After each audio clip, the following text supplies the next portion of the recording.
Days after the G20 summit concluded in Johannesburg, it continues to attract controversy. US President Donald Trump, who skipped this year's summit, posted on social media that the United States will not invite South Africa to next year's G20, which is set to be hosted in Miami. In his post, Trump claimed that South Africa had refused to hand over the G20 presidency to a US embassy representative during last week's summit. He further wrote, and I quote, "Therefore, at my direction, South Africa will not be receiving an invitation to the 2026 G20, which will be hosted in the great city of Miami, Florida next year," unquote. South Africa's President Cyril Ramaphosa has responded to Trump's remarks, calling the decision regrettable. He stated, and I quote, "It is regrettable that despite the efforts and numerous attempts by President Ramaphosa and his administration to reset the diplomatic relationship with the US, President Trump continues to apply punitive measures against South Africa based on misinformation and distortions about a country," unquote.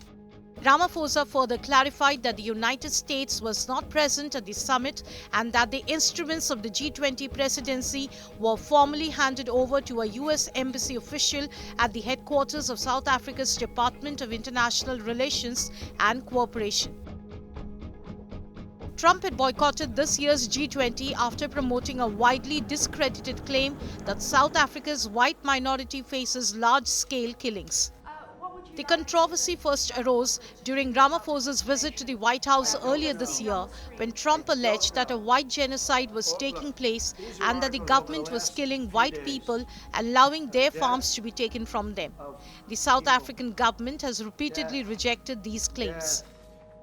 We have many people that feel they're being persecuted and they're coming to the United States. So we take from many locations if we feel there's persecution or genocide going on. I would say if there was Afrikaner farmer genocide, I can bet you these three gentlemen would not be here, including my Minister of Agriculture. He would not be with me. So it'll take him, President Trump, listening to their stories, to their perspective. South African officials are now seeking solidarity from other G20 members, urging them to defend the integrity of the forum and the rights of all member states. With tensions rising between the two countries, the G20, which does not have a permanent secretariat, is currently supported by the troika, comprising the previous, current and incoming presidencies. As South Africa and the US find themselves at odds, it remains to be seen how the G20 troika will function after the US concludes its presidency.